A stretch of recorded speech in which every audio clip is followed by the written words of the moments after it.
الحمد للہ وحدہ والصلاة والسلام علی من لا نبی بعدہ الصلاة والسلام علی من جاء بالقرآن الصلاة والسلام علی من ہدانا الی طریق مستقیم اللہم صلی علی محمد عبدک ورسولک النبی الامی الکریم اما بعد وقال اللہ تعالی فی القرآن المجید فاعوذ باللہ من الشیطان الرجیم بسم اللہ الرحمن الرحیم وَلِتُكْمِلُوا الْعِدَّةَ وَلِتُكَبِّرُوا اللَّهَ عَلَى مَا هَدَاكُمْ وَلَعَلَّكُمْ تَشْكُرُونَ صدق اللہ العظیم آمنت بما انزل اللہ من کتاب۔ اور تم جب ان روزوں کی گنتی کو مکمل کر لو تو تم سب مل کر کے اللہ کی کبریائی بیان کرو، اللہ کی بڑائی بیان کرو، اس بات پر کہ اس اللہ نے تم کو ہدایت سے نوازا ہے اور اس لیے بھی کہ تم اس اللہ کا شکر ادا کر سکو۔ میں آپ تمام حضرات کو مجلس تعلیم القرآن مومن پورہ ناگپور کی جانب سے اور میری جانب سے اور میرے تمام رفقا اور میرے ساتھیوں کی جانب سے عید الفطر کی مبارکباد پیش کرتا ہوں، ان دعاؤں کے ساتھ کہ تقبل اللہ منا و منکم، اللہ تعالیٰ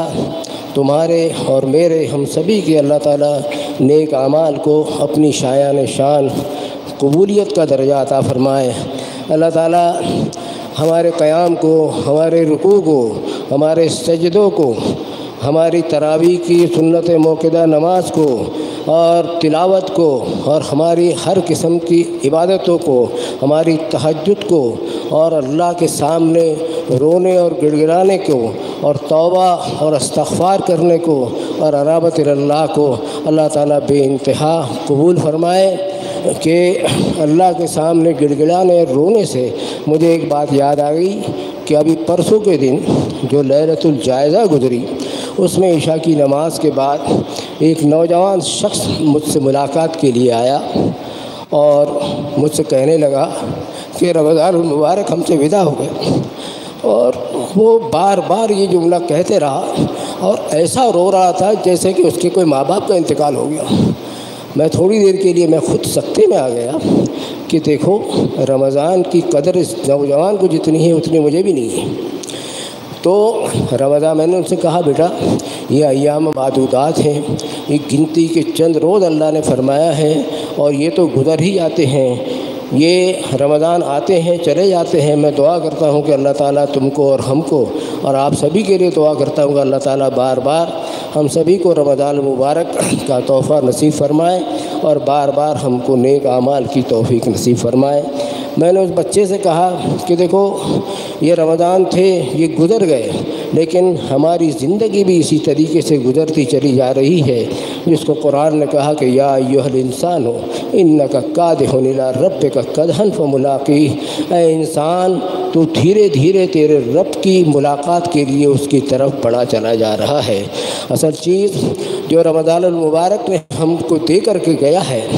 یہ رمضان المبارک نے ہم کو جو تحفہ دیا ہے وہ قرآن مجید کا تحفہ ہے۔ اللہ کی ذات حی القیوم ہے، وہ ہمیشہ سے تھا، ہمیشہ ہے اور ہمیشہ رہے گا۔ اسی طریقے سے یہ قرآن یہ آپ کے ساتھ اس دنیا میں بھی ہے اور یہ قرآن آپ کی قبر میں بھی سفارش کرے گا۔ حشر کے میدان میں کئی صورتیں ایسی ہیں جو اللہ سے آپ کے لیے جھگڑا کریں گی اور آپ کی سفارش کریں گی۔ اللہ تعالیٰ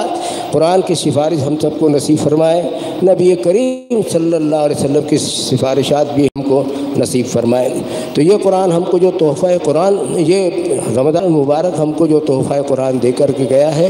اس قرآن کی قدردانی کرنے کی اللہ تعالیٰ ہم سبھی کو توفیق نصیب فرمائے۔ دوسری چیز یہ رمضان جاتے جاتے ہم کو تقوی کی تحفہ دے کر کے گیا ہے، لعلکم تتقون، کہ تم کو تقوی کا، اللہ سے ڈرنے کا سلیقہ آ جائے۔ ایک 5-7 سال کا بچہ وہ خود بھی بارش، ابھی بیچ میں بارش ہو رہی تھی رمضان میں، اس نے مجھ سے آ کر کے کہا کہ ابو میں نے بارش جیسے ہی شروع ہوئی تو میں نے اپنے منہ کو بند کر لیا، میری آنکھ میں آنسو آ گئے کہ دیکھو اسی کو تقوی کہتے ہیں کہ ایک بچہ جو ہے، ہماری آپ کی تو کیا بات ہے، ایک چھوٹا سا معصوم سا بچہ جس پر ابھی کوئی روزہ فرض بھی نہیں ہے، لیکن وہ بارش کے قطرے جب برستے ہیں تو وہ اپنے منہ کو بند کر لیا کرتا ہے۔ بس یہی تقوی کا تحفہ رمضان دے کر کے گیا ہے، اسی کو سنبھالنے کی ضرورت ہے۔ اور تیسری بات یہ ہے کہ اللہ سے ہمیشہ دعا کرتے رہنا کہ اللہ تعالیٰ کبائر اور صغائر تمام گناہ سے ہماری حفاظت فرمائے۔ اور میں اپنے آپ کو بھی اور آپ لوگوں کو اس بات کی نصیحت کرتا ہوں کہ کبیرہ گناہ سے اگر ہم بچ گئے تو اس وقت آج کی دنیا کے اندر میں تم سب سے بڑے اللہ کے ولی اور بڑے عبادت گزار بن جاؤ گے۔ اللہ تعالیٰ آپ کے گلشن کو سلامت رکھے اور آپ کو مبارک فرمائے۔ لیجئے سلسلے وار درس قرآن سماعت فرمائے حضرت مولانا محمد مصطفیٰ مسعودی دامت برکاتہم سے۔ اس کے ایک چیز کہنے سے رہ گئی کہ میں اپنے آپ سے بھی کہہ رہا ہوں اور آپ لوگوں سے بھی کہ یہاں پر میں آپ لوگ جب درس قرآن کے لیے تشریف لاتے ہیں، یوٹیوب پر قرآن مجید دروس کو سننا ایک الگ بات ہے، لیکن بنفس نفیس خود یہاں آ کر کے سننا اس پر دل پر بڑے اس کے اچھے اثرات پڑتے ہیں، دل پر دماغ پر بڑے اچھے اثرات ہوا کرتے ہیں۔ اپنے ساتھیوں میں سے اپنے رشتہ داروں، دوستوں، پڑوسیوں، اپنے بیٹوں، نوازوں، پوتوں کو آپ لے کر کے ضرور آئیں، اور مجھے بھی اللہ تعالیٰ اس کی توفیق نصیب فرمائے۔ وآخر دعوانا الحمد للہ رب العالمین۔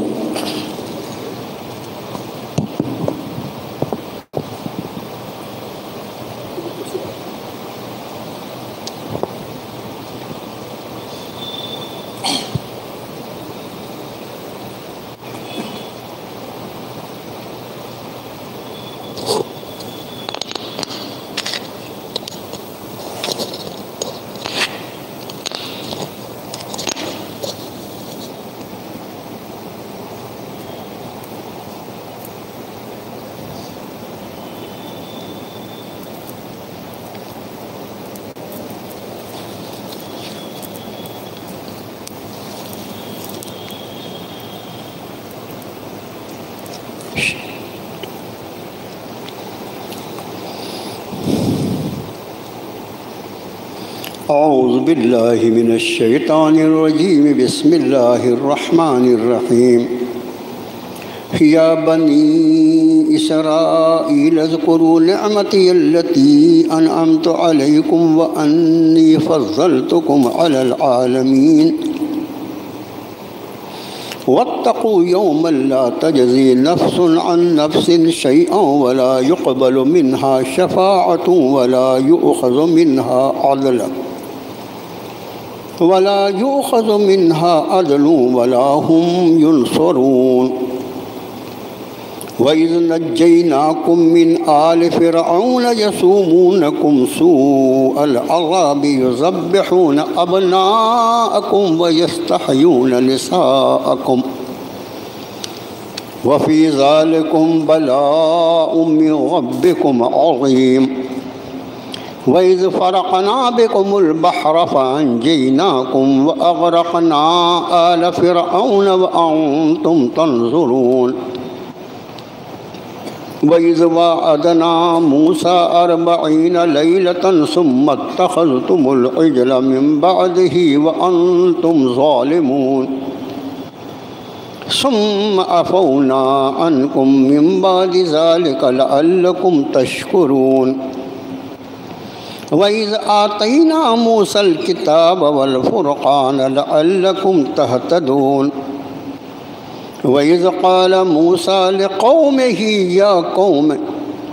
يَا قَوْمِ إِنَّكُمْ ظَلَمْتُمْ أَنفُسَكُمْ بِاتِّخَاذِكُمُ الْعِجْلَ فَتُوبُوا إِلَىٰ بَارِئِكُمْ فَاقْتُلُوا أَنفُسَكُمْ ذَٰلِكُمْ خَيْرٌ لَكُمْ عِندَ بَارِئِكُمْ فَتَابَ عَلَيْكُمْ إِنَّهُ هُوَ التَّوَّابُ الرَّحِيمُ وَإِذْ قُلْتُمْ يَا مُوسَىٰ لَن نُّؤْمِنَ لَكَ حَتَّىٰ نَرَى اللَّهَ جَهْرَةً فَأَخَذَتْكُمُ الصَّاعِقَةُ وَأَنتُمْ تَنظُرُونَ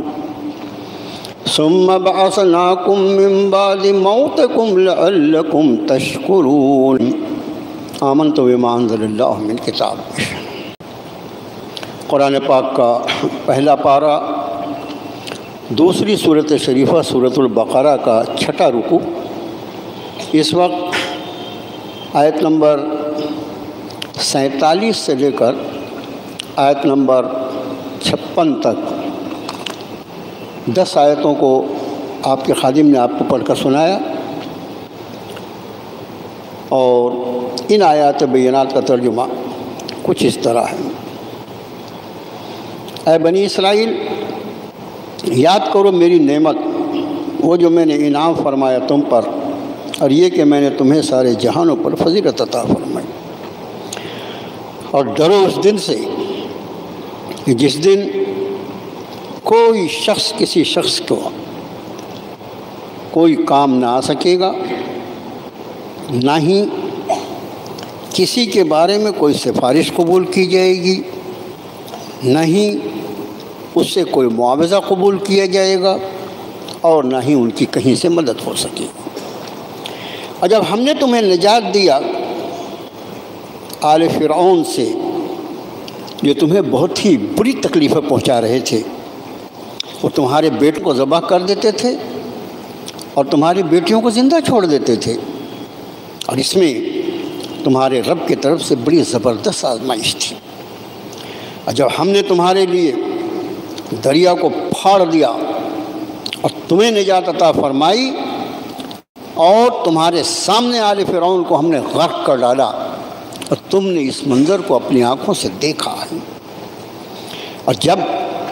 ہم نے وعدہ کیا حضرت موسیٰ علیہ السلام سے 40 راتوں کا، اور پھر تم نے پرستش کے لیے ایک بچھڑے کو اختیار کر لیا، اس کے بعد اور تم نے بڑا ظلم ڈھایا، اس کے بعد بھی ہم نے تمہیں معاف کر دیا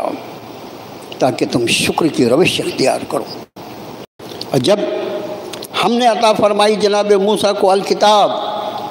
اور فرقان، تاکہ تمہاری ہدایت کا بندوبست ہو، اور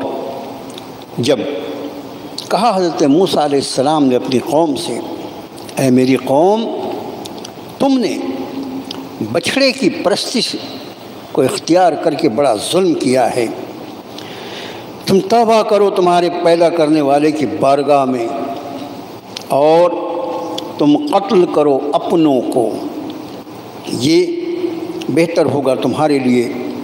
تمہارے رب کے نزدیک، تمہارے پیدا کرنے والے کے نزدیک۔ پھر اس نے توجہ فرمائی تم پر، بے شک وہ تو ہے ہی بڑا توبہ کا قبول فرمانے والا، رحم فرمانے والا۔ اور جب تم نے کہا ہے موسیٰ ہم ہرگز ایمان نہ لائیں گے تم پر یہاں تک کہ اللہ کو ہم خود کھلم کھلا اپنی آنکھوں سے دیکھ لیں، اور پھر تمہیں ایک بجلی کے کڑاکے نے پکڑ لیا اور تم اس کو دیکھ رہے تھے، پھر ہم نے تمہیں زندہ کیا تمہاری موت کے بعد تاکہ تم شکر کا راستہ اختیار کرو۔ یہ پورا رکوع جو ہے یہ 13 آیات بینات پر مشتمل ہے، لیکن آج چونکہ رمضان کے بعد کا پہلا درس ہے، اور دوسرے یہ کہ اس کے بعد کا رکوع جو 7واں رکوع ہے وہ صرف 2 آیتوں کا ہے، 2 آیتوں پر مشتمل ہے۔ تو آپ کے خادم نے سوچا کہ آج تھوڑا سا درس بھی مختصر ہو، اس لیے کچھ آیتیں اس کی انشاءاللہ اگلے رکوع میں اللہ کی توفیق کے ساتھ اس کو جوڑ لیا جائے گا۔ یہ 6واں رکوع ہے۔ 5واں رکوع کا درس میں نے اور آپ نے الحمدللہ اپنے امیر محترم سے رمضان کے 1 ہفتہ پہلے ہم نے سنا تھا، جہاں سے بنی اسرائیل کی تاریخ شروع ہوتی ہے۔ یہ قرآن پاک سے جن لوگوں کا اللہ نے گہرا ربط اور تعلق عطا فرمایا، ایک تو تعلق وہ تھا جو ابھی رمضان میں امت کا دکھائی پڑا، تو بھی اللہ کا شکر ہے کہ اگر اس مہینے بھی نہ ہوتا تو ہم اور آپ کیا کر لیتے، لیکن پھر وہ تعلق اگلے 11 مہینوں کے لیے ملتوی کر دیا گیا۔ یہ بہت ہی قابل رحم حالت ہے، اور اللہ کی بارگاہ میں انتہائی قابل استغفار ہے کہ جس کتاب کو ہماری زندگی کے لیے رہنما بنا کر اللہ نے نازل فرمایا، جب 11 مہینے تک ہم اس کو جزدان میں بند کر کے اس سے اپنے تعلق کو توڑ لیں گے تو اس وقت ہماری زندگی کا نہج کیا ہوگا؟ کہاں زندگی گزاریں گے؟ کون سے قانون کی ہم پابندی کریں گے؟ سوچنے کی سی بات۔ بہرحال میرے بھائیو، اس کے پہلے بھی میں نے عرض کیا ہے کہ یہ اللہ کا ہم پر کتنا بڑا احسان ہے، ہم کیا اور ہماری اوقات کیا، لیکن اللہ نے مجھے آپ کو محض اپنے فضل و کرم سے اپنا کلام ہمارے ہاتھ میں دے دیا اور سال کے 12 مہینے کا اس سے تعلق جوڑ دیا۔ اس کی قدر قیمت انشاءاللہ حشر کے میدان میں پتہ لگے گی۔ تو یہاں پر یہ بات یاد رہے کہ پچھلا رکوع جو حضرت والا نے پڑھا تھا وہ بنی اسرائیل کی تاریخ شروع ہوتی ہے وہاں سے، جو 5واں رکوع تھا، اور یہاں سے 14ویں رکوع کے شروع تک یہ تاریخ، یعنی 10 رکوع میں یہ تاریخ بنی اسرائیل کو قرآن نے بیان کیا۔ کسی قوم کی تاریخ کو قرآن اس طرح نے بیان فرمایا۔ اس کے پیچھے جو وجہ ہے وہ یہ کہ ہم سے پہلے اللہ عز و جل نے جس قوم کو انسانوں کی قیادت اور سیادت کے لیے قبول فرمایا وہ بنی اسرائیل تھے۔ آپ انداز فرمائیں کہ سیدنا یعقوب علیہ السلام کی وجہ سے ان کا نام بنی اسرائیل ہے۔ حضرت یعقوب علیہ السلام کے دونوں نام ہیں، اسرائیل بھی ہے اور یعقوب بھی ہے۔ ان کے اعتبار سے رب تعالیٰ نے ان کو بنی اسرائیل، اے اولاد اسرائیل یا اولاد یعقوب فرمایا۔ لیکن جب قومیں بگڑتی ہیں، ان کا مزاج بگڑتا ہے تو ان کی سوچ بھی بگڑ جاتی ہے، اور صحیح یہ ہے کہ پہلے سوچ بگڑتی ہے بعد میں قوم بگڑتی ہے۔ ہمیشہ اپنی سوچ کو درست رکھو، اس کو پازیٹیو رکھو، اس کو مثبت رکھو، اور اس کو مثبت رکھنے کا طریقہ صرف یہی ہے کہ میری کوئی سوچ نہ ہو، میری وہ سوچ جو میرے اللہ کا کلام فرماتا ہے بس وہی میری سوچ ہو۔ میں کون ہوتا ہوں اپنی سوچ کو مختص کرنے والا اور اپنی سوچ کا بنانے والا؟ میری وہی سوچ ہوگی جو میرے رب کا کلام ہوگا۔ انشاءاللہ قیامت تک ہماری سوچ کا رخ جو رہے گا وہ نہیں بگڑ سکے۔ ان کی سوچ بگڑی، اور اس کے بعد پھر رب تعالیٰ نے ان کی اس سوچ کا بھی تذکرہ قرآن نے فرمایا۔ سورہ جمعہ میں فرمایا قُلْ يَا أَيُّهَا الَّذِينَ هَادُوا، آپ کہیے نبی صلی اللہ علیہ وسلم، اے وہ لوگ جو یہودی ہو گئے، میں نے تو تمہیں بنی اسرائیل کہا تھا،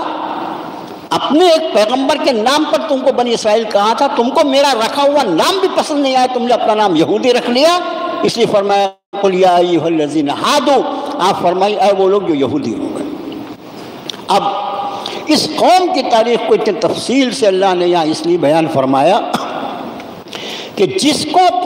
انسانیت کی امامت کے لیے قبول کیا گیا تھا اس کو مقام امامت سے کیوں ہٹایا گیا، ان کی کیا حرکتیں تھیں، ان کے کیا گناہ تھے کہ جس کی وجہ سے ان کو معزول کر دیا گیا، اور اس کے بعد یہ امامت کا تاج جو ہے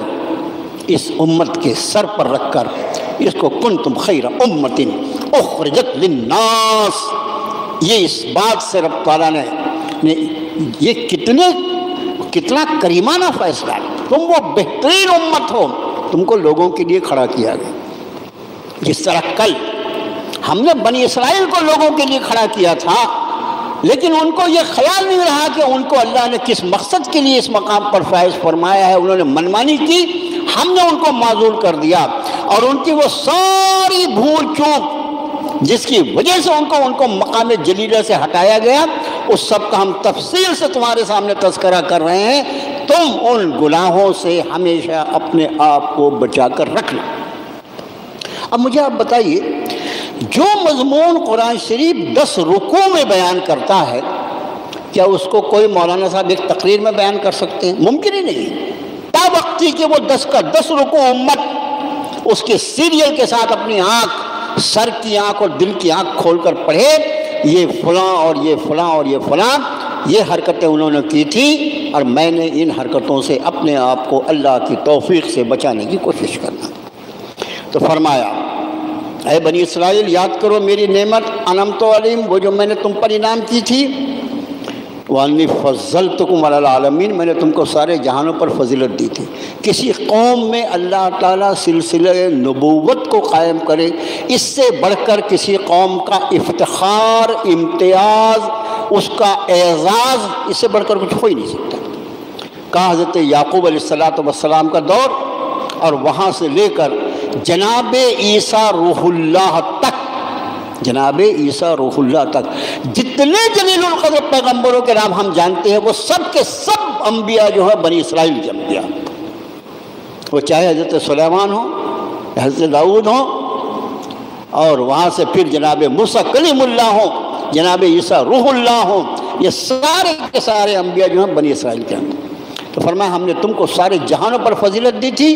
اور یہ فضیلت جو تھی وہ یہ کہ تم میں ہم نے سلسلہ نبوت جاری فرمایا تھا۔ وَاتَّقُوا يَوْمَ لَا تَجْزِي، اب یہ انداز کریں، ڈرو اس دن سے جس دن کوئی کسی کے کچھ کام نہیں آئے، نہ ہی کسی سے کوئی سفارش قبول کی جائے گی، اور نہ ہی کسی سے کوئی معاوضہ لیا جائے گا، اور نہ کہیں سے ان کی مدد کی جائے گی۔ یہ مضمون کے بیان کرنے کا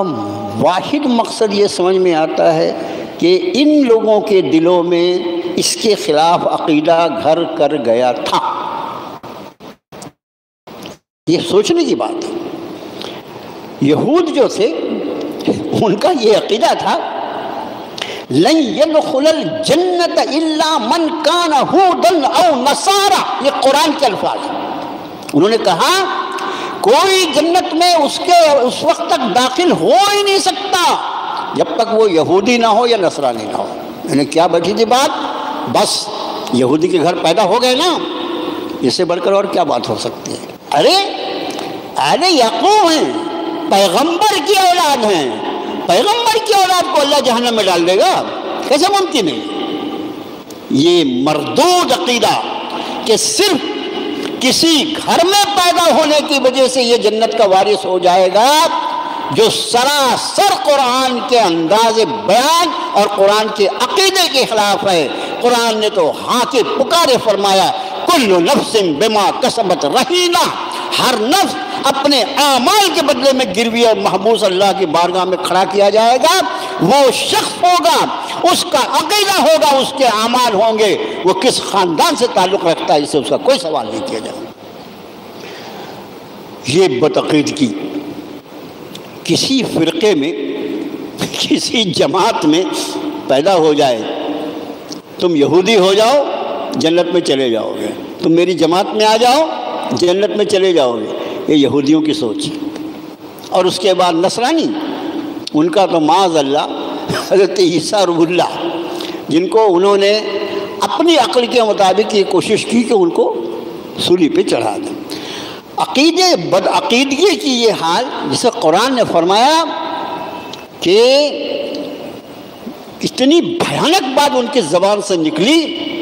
کبرت کلمۃ تخرج من افواہہم ان یقولون الا کذبا، یہ بہت بڑی بھیانک بات ان کی زبان سے نکلی، جھوٹ بولتے ہیں یہ کہ اللہ کے نبی کو انہوں نے اللہ کا بیٹا کہہ دیا، معاذ اللہ، اللہ کے نبی کو اللہ کا بیٹا کہا انہوں نے۔ اور پھر یہ بدعقیدگی ان کے اندر جگہ کر گئی کہ چونکہ معاذ اللہ ثم معاذ اللہ، اللہ کا بیٹا جو ہے وہ مصلوب کر دیا گیا، سولی پہ چڑھا دیا گیا، اس لیے سارے انسانوں کی گناہوں کا کفارہ ہوگا۔ اب جو عیسائی بن جائے اس کے گناہوں کا کفارہ جو ہوگا وہ معاذ اللہ ان کا صلیب پہ چڑھنا ہوگا۔ قرآن نے فرمایا جھوٹے کذاب حضرت عیسیٰ کا جہاں تک تعلق ہے، مل مسیح ابن مریم الا رسول، جناب عیسیٰ اللہ کے رسول کے سوا کوئی نہیں ہے۔ قرآن نے کہا کہ جن لوگوں نے کہا کہ وہ اللہ کے بیٹے ہیں، لقد کفر الذین قالوا ان اللہ هو المسیح ابن مریم، وہ تو یہاں تک چلے گئے کہ اب بیٹا بھی کہاں رکھتے، ایسا اعلان کر دو کہ معاذ اللہ مسیح ابن مریم اللہ۔ ان کی یہ بدعقیدگی دیکھو، اللہ کی کتاب سے جب تعلق ٹوٹتا ہے تو اس کے بعد کیا کیا ہوتا ہے اس کا آپ انداز فرمائیں۔ اور رب تعالیٰ نے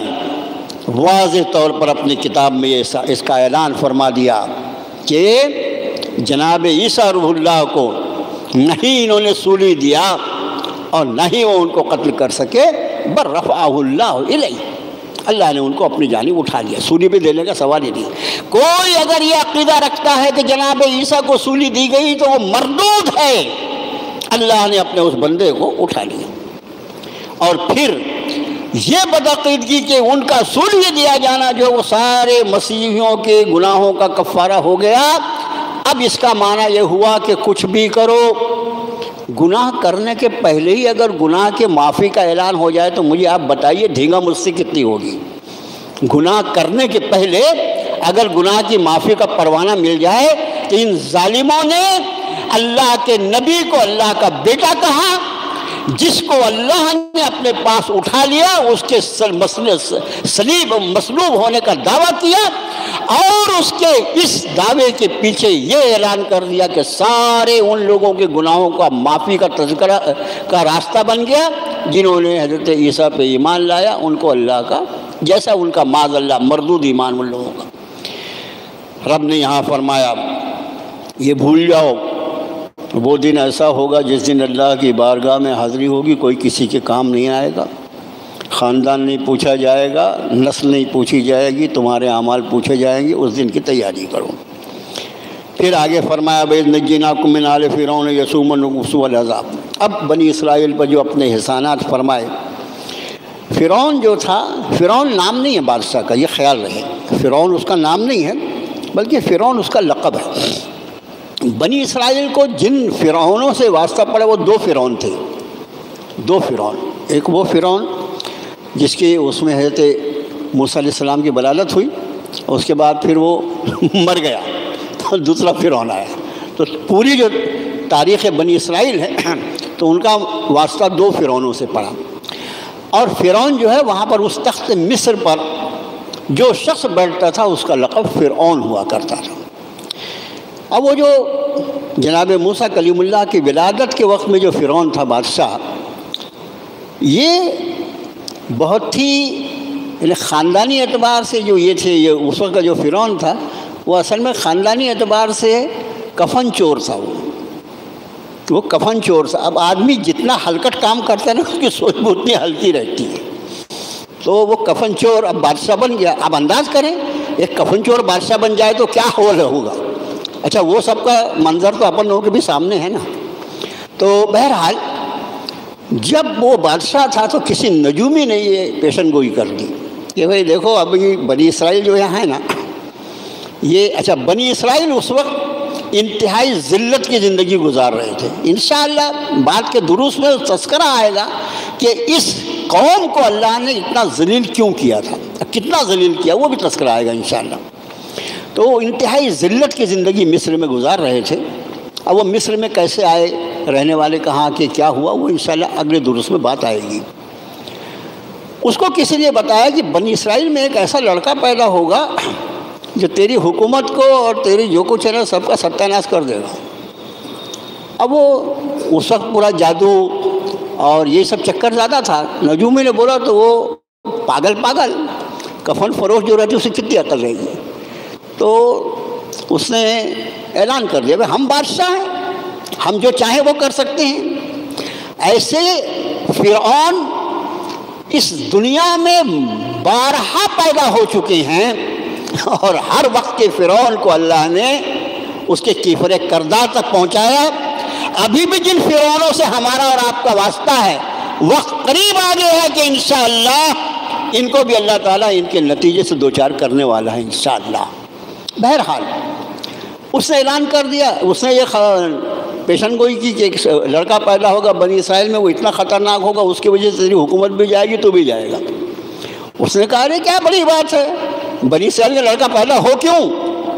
لڑکا پیدا ہو، اگر وہ میری حکومت کو خراب کرے گا اور ضائع کرے تو اس کو پیدا کیوں ہونے دوں گا۔ اعلان کر دیا بنی اسرائیل جو ہیں ان کے گھر جو بھی لڑکا پیدا ہوتا ہے، پیدا ہوتے سے وہ کٹ دو، پیدا ہوتے سے اس کو قتل کر دو۔ مجھے بتاؤ دنیا میں جن مظلوم قوموں پر مختلف مظالم کی تاریخ ہم پڑھتے ہیں اس میں کہیں ایسی تاریخ آپ کو ملتی ہے کہ کسی قوم کے لیے یہ فیصلہ کر دیا جائے کہ باقاعدہ ان کا ریکارڈ رکھا جائے، کون سی خاتون حاملہ ہے اس کی ڈیٹ آف ڈیلیوری کا آبزرو کیا جائے، دیکھا جائے، اور جیسے لڑکا پیدا ہوتا ہے اس کو کٹ دو۔ لڑکی پیدا ہوتی تو چھوڑ دو، اس لیے کہ اس نے کہا لڑکا پیدا ہوگا اس کی وجہ سے پریشانی ہوگی نا، لڑکی ویسے بھی کیا کرے گی بیچاری، اور وہ اگر لڑکیوں کو بھی کاٹ ڈالیں گے تو پھر ہمارے نوکری چاکری کون کرے گا، یہ اس نے اعلان کر دیا۔ اور آپ کو حیرت ہوگی کہ جس سال جناب موسیٰ کلیم اللہ کو اللہ نے پیدا کیا وہ لڑکوں کو کاٹنے والا سال تھا، اللہ ہے، اپنی شان کے مطابق اللہ ہے، اس نے جناب موسیٰ کو پیدا بھی کیا اور جناب موسیٰ کی پرورش اسی فرعون کے دربار میں کی جس فرعون نے بنی اسرائیل کے لڑکوں کو قتل کرنے کا فرمان جاری کیا۔ ایسا اللہ ہے وہ۔ بہرحال اس کا بڑا تفصیلی تذکرہ انشاءاللہ آپ کو سورۃ طٰہٰ میں ملے گا، سورۃ الاعراف میں بھی اس کا تذکرہ ہے، ابھی اس کا زیادہ آگے فرمائے وَإِذْ فَرَقْنَا۔ اس رکوع کا کمال ہے کہ ہر آیت میں ایک نیا واقعہ ہے۔ وَإِذْ فَرَقْنَا بِكُمُ الْبَحْرَ فَأَنجَيْنَاكُمْ وَأَغْرَقْنَا آلَ فِرْعَوْنَ وَأَنْتُمْ تَنظُرُونَ، جب ہم نے تمہارے لیے دریا کو پھاڑ دیا۔ اب پوری تاریخ یعنی برسہ برس کی تاریخ پوری ہوئی، اور وہ فرعون جو دوسرا والا فرعون تھا اور جس کو غرقاب کرنے کا فیصلہ کیا تھا رب تعالیٰ نے، اس کو یہ بنی اسرائیل کو مصر سے نکلنے کا حکم فرمایا، تم فلسطین کی طرف دوبارہ کوچ کر جاؤ، اور بنی اسرائیل جائیں گے تو اس کے بعد فرعون تھوڑی بیٹھا رہے گا۔ حضرت شاہ صاحب رحمۃ اللہ علیہ نے بڑا عجیب و غریب ایک روایت نقل کی ہے حضرت شاہ صاحب رحمۃ اللہ علیہ نے اپنی تفسیر کہ اس دن یہ ہوا کہ جو آل فرعون یعنی فرعون کی اولاد نہیں، ہمیشہ یہ یاد رکھو کہ آل کا لفظ جو استعمال ہوتا ہے وہ ماننے والوں کے لیے استعمال ہوتا ہے۔ آل کا ہم ترجمہ اولاد کرتے ہیں، لیکن آل کا اصل معنی جیسے آپ ہم درود سے اللہم صلی علی محمد وعلی آل محمد، تو یہ آل محمد سے مطلب سارے کے سارے محمد صلی اللہ علیہ وسلم کے ماننے والے۔ تو آل فرعون، کیونکہ فرعون تو خود ہی بے اولاد تھا، اس کی آل سے کیا اولاد کہاں سے مراد ہوگی، اس کے ماننے والے، اس کے چیلے چپاٹے۔ حضرت شاہ صاحب رحمۃ اللہ نے جو روایت نقل کی وہ یہ کہ جس دن اللہ نے یہ فیصلہ کیا کہ آج اس بنی اسرائیل کو مصر سے نکلنا ہے، فرعونیوں کی جتنے خاندان تھے، جتنے گھرانے تھے، ان سب گھرانوں میں بڑے لڑکے کا انتقال ہو گیا ایک ہی دن۔ آپ انداز کریں تاریخی اعتبار سے کتنا عجیب واقعہ ہوا۔ اچھا، بڑے عجیب واقعات ہوئے تھے موسیٰ کلیم اللہ کی قوم کے ساتھ، عجیب واقعات ہوئے۔ تو اب پورے شہر میں جو ہزاروں خاندان آباد ہوں گے، ہزاروں الگ الگ خاندان، اور سب گھر میں بڑے لڑکے کا انتقال ہو گیا، تو وہ شہر کا ماحول کیا ہوگا؟ سبھی طرف سے رونے دھونے کی آواز آ رہی ہوگی نا، سب طرف بھئی جب گھر کا بڑا لڑکا مر جائے تو کیا حال ہوگا؟ اب سارا شہر جو ہے وہ نوحے میں، ماتم میں، رونے میں، دھونے میں اور کفن دفن کے چکر میں ہے۔ اور آج ہی کا دن جناب موسیٰ کلیم اللہ کو یہ رب تعالیٰ نے فرمایا کہ بنی اسرائیل کو لے کے اب نکل تو گئے۔ اگلے دن فرعون کو معلوم ہوا، وہ اپنی فوج کو لے کے پیچھے چلا، اور اس کے بعد بحر قلزم جو ہے اس کے سامنے جب حضرت موسیٰ علیہ السلام پہنچے بنی اسرائیل کو لے کر، دونوں طرف پہاڑ تھے، سامنے بحر قلزم تھا، اور پیچھے سے فرعون اپنے لشکر کو لے کر دھڑدھڑاتا ہوا چلا آ رہا تھا۔ مجھے بتائیے زندگی کے باقی رہنے کا کوئی ذریعہ تھا کیا ہوا؟ اگر دریا میں چھلانگ لگاتے ہیں تو بھی موت، اور اگر کھڑے رہتے ہیں انتظار کرتے ہوئے کہ دریا میں کون پانی میں کون پیر ڈالے گا، تو پھر پیچھے سے وہ موت آ رہی ہے۔ حضرت موسیٰ کلیم اللہ نے اپنی قوم سے فرمایا، قوم نے کہا موسیٰ انا لمدرکون، موسیٰ ہم تو پکڑ لیے گئے، اب کہاں بچنا کوئی راستہ ہے؟ حضرت موسیٰ نے فرمایا قال کلا، ہرگز نہیں، ان ربی معی سیہدین، بے شک میرا رب میرے ساتھ ہے اور وہ مجھے ضرور راستہ دکھائے گا۔ اور پھر جناب موسیٰ کو وحی فرمایا رب تعالیٰ نے کہ اپنے عصا کو دریا پہ مارو، دریا پہ مارا، راستہ بن گیا، بنی اسرائیل پار ہو گئے۔ یہ بیوقوف فرعون کفن فروش تھا، عقل تو تھی نہیں۔ ابے یہ فرعون تیرے کو اتنی تو عقل ہونا کہ یہ پل تیرے باپ کا بنایا ہوا ہے کیا؟ تیرے سامنے ابھی بنانا، ریکارڈ میں تو ہونا چاہیے نا پل کبھی بنایا پر نہ قلزم پہ نہیں معلوم تھا۔ جب یہ پل اتنے عجیب و غریب طریقے پہ بنا ہے تو عجیب و غریب طریقے پہ یہ ختم بھی تو ہو سکتا ہے، لیکن عقل ماری جاتی ہے جب آدمی کے فنا کا وقت آتا ہے۔ جیسے میں نے ابھی عرض کیا نا کہ اس وقت بھی جو وقت کے فرعون ہیں ان کے بھی فنا کا وقت آ گیا، ان کی عقل ماری گئی ہے جو ان کے فیصلے ہو رہے ہیں۔ وہ بنی اسرائیل کو اللہ نے پار کیا اور فرعون بھی اپنے لشکروں کے ساتھ دن دن دن دن دن کر کے آیا اور وہ بیچ میں پہنچا اور اللہ نے دریا کو ملا دیا۔ سورہ یونس میں جائیں، اس میں بڑی تفصیل سے یہ واقعہ، ان آیتوں کو پڑھیں گے تو ویسے ہی آج درس چھوٹا سا کرنا ہے، اس لیے فرمایا تم نے اپنی آنکھوں سے وَأَنْتُمْ تَنْظُرُونَ، تم نے خود اپنی آنکھوں سے دیکھا ہے کہ ہم نے کس طرح دریا کو پھاڑا، کس طرح تمہیں نجات دی اور کس طرح فرعونیوں کو غرق کیا۔ اور جب ہم نے وعدہ کیا جناب موسیٰ سے علیہ السلام، اب پار ہو گئے، اب شریعت چاہیے، تو رب تعالیٰ نے حکم فرمایا جناب موسیٰ علیہ السلام کو کہ آ کے طور پر 40 دن کا اعتکاف کریں، ہم تم کو کتاب دیں گے، ہدایت دیں گے، تم کو ہدایت نامہ دیں گے۔ اور جیسے جناب موسیٰ کلیم اللہ وہاں تشریف لے گئے اور حضرت ہارون کے ذمے یہ فرما گئے کہ قوم کی دیکھ بھال کرنا، لیکن قوم تھی، بنی اسرائیل تھی۔ وہاں جانے کے بعد ان میں ایک شخص تھا سامری نام کا، اس کا بھی تذکرہ آپ کو سورہ طٰہٰ میں ملے گا۔ رستے میں کہیں انشاءاللہ بیچ میں درس میں کوئی موقع ہو تو اس کی بھی حقیقت عرض کریں گے کہ سامری کون ہے، کیا ہے۔ جیسے آپ دیکھیں حضرت صہیب رومی ایک صحابی رسول ہیں، روم سے آئے ہیں، ہدایت دی اللہ نے، بہت مشہور صاحب صہیب رومی رحمۃ رضی اللہ تعالیٰ عنہ۔ اسی طرح حضرت بلال حبش سے آئے ہیں، ہے نا، حضرت بلال حبش سے آئے ہیں، کس مقام کے صحابی ہیں۔ یہ کوئی حبش سے آتا ہے اس کو ہدایت دی جاتی ہے، کوئی روم سے آتا ہے اس کو ہدایت دی جاتی ہے، اور یہ ابو جہل جو ہے یہ مکے میں پیدا ہوا نا، مکے میں پیدا ہوا اور ظاہر ہے بچپن سے جوانی سے اپنی آخری عمر تک زمزم پیتا رہا، زمزم، لیکن اس کے بعد بھی ہدایت نہیں ہوئی۔ ایسی حال سامری کا بھی ہے۔ سامری کا بھی اصل نام موسیٰ ہے، سامری کا بھی اصل نام موسیٰ ہے، انشاءاللہ بعد میں اس کو تفصیل آپ سے فرمایا۔ اس کے بعد تم نے بچڑا پکڑ لیا، سونے کا ایک بچڑا بنایا، اس کو پوجنا شروع کر، فرمایا اس کے بعد بھی ہم نے تم کو معاف کیا تاکہ تم شکر ادا کرو۔ اور جب ہم نے جناب موسیٰ کو عطا فرمائی کتاب اور فرقان تاکہ تمہیں ہدایت ملے۔ کتاب سے تو مراد تورات شریف ہے، اور فرقان سے مراد کیا ہے؟ تو اکثر مفسرین کا کہ فرقان سے مراد وہ معجزات ہیں جو اللہ نے جناب موسیٰ کلیم اللہ کو عطا فرمایا۔ بس آج کا درس اسی پہ پورا کرتے ہیں، انشاءاللہ اگلے درس میں باقی کو مضامین کو جوڑنے کی کوشش کریں گے، اس لیے کہ آپ لوگ ابھی رمضان کے روزوں کے بعد تھکے ہوئے بھی ہیں، اور آج کا دن میرے بچے نے مجھے یاد دلایا کہ آج کا دن یوم سسرال کہلاتا ہے۔ لوگوں کو سسرال جانے کا بڑا بھی، ہر لوگوں کو سسرال میں دعوت ہے، ان کو یہاں درس میں روک کر رکھو، بولے کیا مولانا ہم تو درس میں آ گئے۔